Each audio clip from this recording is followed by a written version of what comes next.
Hello everyone, welcome back to my daily cooking blogs. ಇವತ್ತಿನ ವಿಡಿಯೋದಲ್ಲಿ ಬೆಳಗ್ಗೆಯಿಂದ ನಾನು ಏನೇನು ಮನೆಯಲ್ಲಿ ಕುಕ್ ಮಾಡಿದೆ ಅನ್ನೋದನ್ನು ತೋರಿಸ್ತಾ ಇದ್ದೀನಿ. ಸೊ ಇವತ್ತು ಬ್ರೇಕ್ಫಾಸ್ಟ್ಗೆ ಪಾಸ್ತಾ ಮಾಡಿದ್ದೆ. ಅಂದರೆ ಇಂಡಿಯನ್ ಸ್ಟೈಲ್ ಪಾಸ್ತಾ, ತುಂಬ ತರಕಾರಿ ಎಲ್ಲ ಹಾಕಿ ಮಾಡಿರೋಂಥ ಪಾಸ್ತಾ. ಯಾವುದೇ ಚೀಸ್ ಇಲ್ಲ, ಯಾವುದೇ ಸಾಸ್ ಇಲ್ಲ, ಬರೀ ತರಕಾರಿ ಹಾಕಿಬಿಟ್ಟು ಒಂದು ಸ್ವಲ್ಪ ಸಾಂಬಾರು ಪುಡಿ ಹಾಕಿ ಪಾಸ್ತಾ ಬೇಯಿಸಿರೋ ಅಂಥದ್ದನ್ನು ಹಾಕಿ ಮಿಕ್ಸ್ ಮಾಡಿದ್ದಿದ್ದು. ಈಗಿನ ಕಾಲದ ಮಕ್ಕಳಿಗೆ ತುಂಬಾ ಇಷ್ಟ ಆಗುತ್ತೆ ಆ್ಯಂಡ್ ಹೆಲ್ದಿ ರೆಸಿಪಿ ಸಹ. ಪಾಸ್ತಾನ ನೀವು ಮೈದಾದಲ್ದೇ ಯಾವುದಾದ್ರೂ ವೀಟ್ ಬೇಸ್ಡ್ ಪಾಸ್ತಾನ ತೊಗೊಂಡು ಮಾಡಿಕೊಟ್ರೆ ಇನ್ನೂ ಹೆಲ್ದಿಯಾಗಿರುತ್ತೆ. ಆ್ಯಂಡ್ ಸ್ಕೂಲ್ಗೂ ಸಹ ಲಂಚ್ ಬಾಕ್ಸ್ಗೂ ಮಾಡಿ ಕೊಟ್ಟು ಕಳಿಸ್ಬೋದು, ಸಖತ್ತಾಗಿರುತ್ತೆ. ಸೊ ಹಾಗೆಯೇ ಬೆಳಗ್ಗೆನೇ ನಾನು ಸ್ವಲ್ಪ ಮಧ್ಯಾಹ್ನಕ್ಕೆ ಅಡುಗೆಗೆ ಸಹ ಬೇಯಿಸ್ಕೊಂಡಿದ್ದೆ ತರಕಾರಿ ಎಲ್ಲ. ಸೊ ಸುಮಾರು ಒಂದು 11 ಗಂಟೆ ಹಾಗೆ ಬಂದು ಇಲ್ಲಿ ಅಡುಗೆ ಪ್ರಿಪೇರ್ ಮಾಡಿಬಿಡ್ತಾಯಿದ್ದೀನಿ.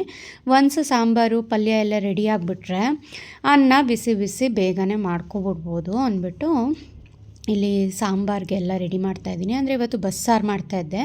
ಯಾವಾಗ್ಲೂ ತರಕಾರಿನ ಈಗ ನಾವು ಸ್ವಲ್ಪ ಜನನೇ ಇರೋದ್ರಿಂದ ಮನೆಯಲ್ಲಿ ಒಂದು ಪುಟಾಣಿ ಕ್ಯಾರೆಟ್ ಹಾಕಿದ್ರೆ ಸಾಕು, ಒಂದು 4 ಬೀನ್ಸ್ ಹಾಕಿದ್ರೆ ಸಾಕು.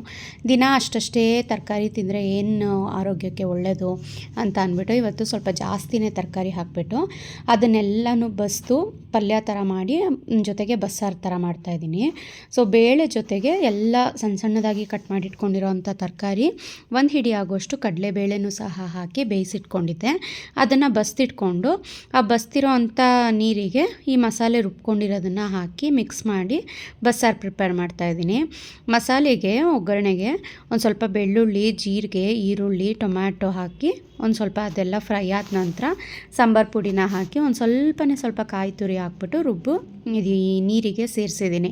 ಬೇಯ್ಬೇಕಾದ್ರೂ ಒಂದು ಸ್ವಲ್ಪ ಉಪ್ಪು ಹಾಕಿದ್ದೆ. ಸೊ ಟೇಸ್ಟ್ ನೋಡಿಕೊಂಡು ಸಪ್ಪೆ ಅಂತ ಅನ್ನಿಸ್ತು ಅಂತ ಇನ್ನೊಂದು ಸ್ವಲ್ಪ ಬಸ್ಸಾರಿಗೆ ಉಪ್ಪು ಸೇರಿಸಿ ಅದಕ್ಕೊಂದು ಸ್ವಲ್ಪ ಕೊತ್ತಂಬರಿ ಸೊಪ್ಪನ್ನು ಹಾಕಿ ಚೆನ್ನಾಗಿ ಕುದಿಲಿಕ್ಕೆ ಬಿಡಬೇಕು. ಸ್ವಲ್ಪ ಮೇಲೊಗ್ಗರಣೆ ಹಾಕ್ಕೊಂಡ್ರೆ ಬಸ್ಸಾರು ರೆಡಿ ಆಗುತ್ತೆ. ಮೇಲೊಗ್ಗರಣೆಗೆ ಒಂದು ಸ್ವಲ್ಪ ಈರುಳ್ಳಿ ಹಾಕಿದ್ದೀನಿ, ಏಕೆಂದರೆ ಫ್ರೈ ಮಾಡೋದಕ್ಕೂ ಈರುಳ್ಳಿ ಹಾಕಿರ್ತೀವಿ. ಸ್ವಲ್ಪ ಈ ರೀತಿ ಈರುಳ್ಳಿನ ಫ್ರೈ ಮಾಡಿ ಹಾಕಿದ್ರೆ ಮೇಲ್ಗಡೆ ಒಗ್ಗರಣೆಗೆ ಕ್ರಂಚಿಯಾಗಿ ಸಿಗುತ್ತೆ ಸಾಂಬಾರಲ್ಲಿ ಅಂತ ಅಂದ್ಬಿಟ್ಟು ಒಂದು ಸ್ವಲ್ಪ ಈರುಳ್ಳಿ ಹಾಕಿದ್ದೀನಿ. ಸೊ ಆ ಕಡೆ ಸಾಂಬಾರು ಕುದಿಯೋಷ್ಟರಲ್ಲಿ ಈ ಕಡೆ ಪಲ್ಯನೂ ಸಹ ರೆಡಿ ಮಾಡ್ಕೋತಾ ಇದ್ದೀನಿ.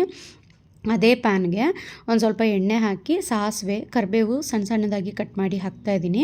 ಸಣ್ಣದಾಗಿ ರೀತಿ ಕಟ್ ಮಾಡಿ ಹಾಕಿದ್ರೆ ತೆಗ್ದು ಇಡಲ್ಲ ಸೈಡಿಗೆ, ಹಾಗಾಗಿ ಒಂದು 4 ಎಲೆ ಕರಿಬೇವು ಅಷ್ಟೇ ಹಾಕೋದು. ಆಮೇಲೆ ಹಸಿರು ಮೆಣಸಿನ್ಕಾಯಿ ಒಂದು 4 ಸುಮ್ಮನೆ ಈ ರೀತಿ ಮುರಿದುಬಿಟ್ಟು ಹಾಕಿದ್ದೀನಿ. ಜೊತೆಗೆ ಒಂದು ಸ್ವಲ್ಪ ಈರುಳ್ಳಿ ಬೇಯಿಸಿ ಬಸ್ತಿಟ್ಕೊಂಡಿರ್ತೀನಲ್ಲ ತರಕಾರಿಗಳು, ಬೇಳೆ ಅದ್ರ ಜೊತೆಗೇ ಹಾಕ್ಬಿಟ್ಟು ಒಂದು ಸ್ವಲ್ಪ ಕಾಯಿ ತುರಿ ಮತ್ತು ಕೊತ್ತಂಬರಿ ಸೊಪ್ಪು. ಉಪ್ಪನ್ನ ನಾನು ಬೇಯ್ಬೇಕಾದ್ರೆ ಹಾಕಿದ್ದೀನಿ ಅಂತ ಅಂದೆ ಅಲ್ವಾ. ಸೊ ಎಕ್ಸ್ಟ್ರಾ ಇದಕ್ಕೆ ಪಲ್ಯಕ್ಕೆ ಉಪ್ಪನ್ನು ಸೇರಿಸ್ತಾ ಇಲ್ಲ. ಉಪ್ಪು ಹದ ಕರೆಕ್ಟಾಗಿತ್ತು ಅಂತ ನೀಟಾಗಿ ಮಿಕ್ಸ್ ಮಾಡಿಬಿಟ್ಟು ಲಿಡ್ನ ಕ್ಲೋಸ್ ಮಾಡಿ ಸಿಮ್ ಫ್ಲೇಮ್ನಲ್ಲಿ ಒಂದು ಸ್ವಲ್ಪ ಹೊತ್ತು ಒಂದು 2-3 ನಿಮಿಷ ಬೇಯಿಸಿದ್ರೆ ಪಲ್ಯನೂ ರೆಡಿ ಆಗೋಗುತ್ತೆ.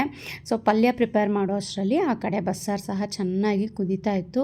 ಬಸ್ಸಾರು ರೆಡಿ ಆಯಿತು. ಈ ಕಡೆ ಹೆಚ್ಚಿಗೆ ಆಗಿ ಪಲ್ಯನೂ ಸಹ ರೆಡಿ ಆಯಿತು. ಸೂಪರಾಗಿದೆ, ಕಲರ್ಫುಲ್ಲು. ಕ್ಯಾರೆಟು, ಬೀನ್ಸು, ನವಿಲುಕೋಸು ಹಾಗೆಯೇ ಒಂದು ಅರ್ಧ ಆಲೂಗೆಡ್ಡೆನ ಯೂಸ್ ಮಾಡಿದ್ದೀನಿ. ಸೊ ಮಧ್ಯಾಹ್ನದ ಊಟ ಹೀಗಿತ್ತು. ಅಡುಗೆ ರೆಡಿ ಆಯಿತು. ನೆಕ್ಸ್ಟು ಸಂಜೆಗೆ ಏನಾದರೂ ಸ್ನ್ಯಾಕ್ಸಿಗೆ ಅಂದರೆ ಮಕ್ಕಳು ಇವಾಗೆಲ್ಲ ಸ್ವಲ್ಪ ಬಿಸ್ಕೆಟ್ಸು ಅದು ಇದು ಅಂತೆಲ್ಲ ಕೊಡ್ತಾನೇ ಇರ್ತೀವಿ. ಹೊರಗಡೆ ಸಿಗೋವಂಥ ಬಿಸ್ಕೆಟ್ಗಳು ಎಷ್ಟು ಆರೋಗ್ಯಕ್ಕೆ ಒಳ್ಳೆಯದಲ್ಲ ಅಂತ ಎಷ್ಟೇ ಹೇಳಿದ್ರೂ ಅನಿವಾರ್ಯತೆ ಒಂದೊಂದು ಸಲ ನಾವು ಕೊಡಲೇಬೇಕಾಗತ್ತೆ. ಸೊ ಪ್ರತಿ ಸಲ ನೀವು ದಿನನಿತ್ಯ ನೀವು ಮಕ್ಕಳಿಗೆ ಬಿಸ್ಕೆಟ್ ಕೊಡ್ತೀರಾ ಅಂತ ಅನ್ನೋದಾದರೆ, ಸೊ ಇವತ್ತು ನಾನಿಲ್ಲಿ ನೋ ಮೈದಾ ನೋ ಶುಗರ್ ಬಿಸ್ಕೆಟ್, ಅದು ರಾಗಿ ಬಿಸ್ಕೆಟ್ನ ಹೇಗೆ ಮಾಡೋದು ಅನ್ನೋದನ್ನು ತೋರಿಸ್ತಾ ಇದ್ದೀನಿ. ತುಂಬಾ ಹೆಲ್ದಿ ರೆಸಿಪಿ. ಯಾವುದೇ ರೀತಿಯಾದ ವೈಟ್ ಶುಗರ್ ಆಗಿರ್ಬೋದು, ಮೈದಾ ಆಗಿರ್ಬೋದು, ಅಥವಾ ವೆಜಿಟೇಬಲ್ ಆಯಿಲ್, ಡಾಲ್ಡಾ ಏನೂ ಯೂಸ್ ಮಾಡ್ದೇ ತುಪ್ಪನ ಯೂಸ್ ಮಾಡಿ ಮಾಡೋವಂಥ ರೆಸಿಪಿ ಇದು. ತುಂಬಾ ಹೆಲ್ದಿಯಾಗಿರುತ್ತೆ. ಖಂಡಿತ ಮಾಡಿ ನೋಡಿ.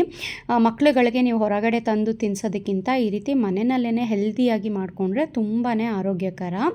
ಇಲ್ಲಿ ನಾನು ಒಂದು 1/4 ಕಪ್ ಆಗೋಷ್ಟು ತುಪ್ಪ ತೊಗೊಂಡಿದ್ದೀನಿ. ಅದಕ್ಕೆ 1/4 ಕಪ್ ಆಗೋಷ್ಟೇ ಬೆಲ್ಲನ ತೊಗೊಂಡು ಚೆನ್ನಾಗಿ ಈ ರೀತಿ ಕ್ರೀಮಿ ಕನ್ಸಿಸ್ಟೆನ್ಸಿ ಬರೋವರೆಗೆ ಚೆನ್ನಾಗಿ ಅದನ್ನು ವಿಸ್ಕ್ ಮಾಡಿ ಇಟ್ಕೋಬೇಕು. ಇದಕ್ಕೆ ರೋಸ್ಟೆಡ್ ರಾಗಿ ಫ್ಲೋರ್ ಅಂದರೆ ಸ್ಪ್ರೌಟೆಡ್ ಫ್ಲೋರ್ ಸಿಗುತ್ತಲ್ಲ ಅದನ್ನು ಹಾಕಿದ್ದೀನಿ, ಅರ್ಧ ಕಪ್ಪು. ಜೊತೆಗೆ 1/4 ಕಪ್ ಆಗೋಷ್ಟು ಗೋಧಿ ಹಿಟ್ಟು, ಒಂದು ಅರ್ಧ ಚಮಚ ಕಾರ್ನ್ಫ್ಲೋರು, ಅದು ಕ್ರಂಚಿನೆಸ್ ಕೊಡುತ್ತೆ ಬಿಸ್ಕೆಟ್ಗೆ.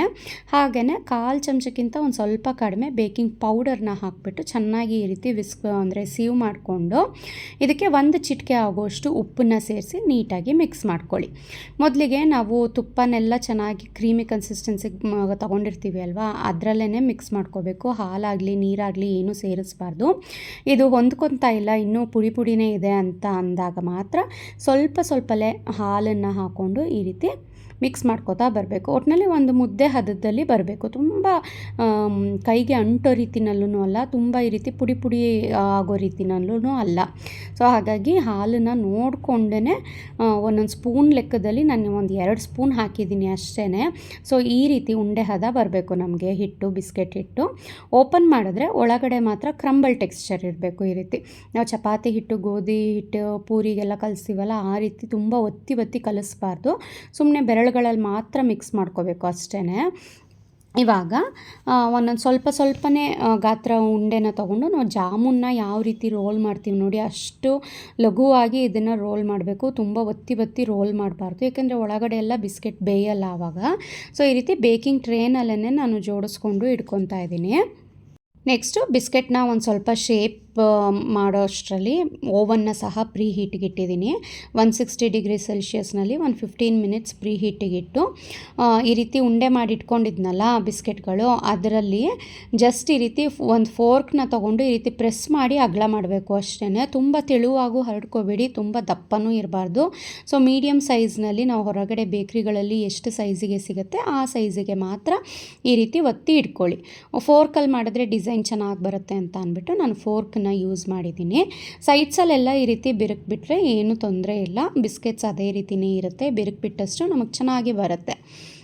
ಅದ್ರ ಮೇಲ್ಗಡೆ ಚೆನ್ನಾಗಿ ಕಾಣಲಿ ಅಂತ ಒಂದು ಕಾಲು ಪೀಸ್ ಆಗೋಷ್ಟು ಗೋಡಂಬಿನ ಅಂಟಿಸ್ಬಿಟ್ಟು ಪ್ರೀಹೀಟ್ ಆಗಿರೋ ಓವನ್ನಲ್ಲಿ ಇಟ್ಟು 160 ಡಿಗ್ರಿ ಸೆಲ್ಸಿಯಸ್ನಲ್ಲೇ 20 ಮಿನಿಟ್ಸ್ ಇದನ್ನು ಬೇಕ್ ಮಾಡಿಕೊಂಡ್ರೆ ತುಂಬಾ ಟೇಸ್ಟಿಯಾಗಿರುವಂಥ ಘೀ ರಾಗಿ ಬಿಸ್ಕೆಟ್ಸ್ ಮನೆಯಲ್ಲೇ ರೆಡಿ ಆಗೋಯ್ತು. ಸೊ ಅದೊಂದು ಸ್ವಲ್ಪ ತಣ್ಣಗಾಗಬೇಕು, ಅಷ್ಟರಲ್ಲಿ ಊಟ ಮಾಡ್ಕೊಳ್ಳೋಣ ಅಂತ ಅಂದ್ಬಿಟ್ಟು ಮಧ್ಯಾಹ್ನದ ಊಟ ಮಾಡ್ತಾಯಿದ್ದೀನಿ.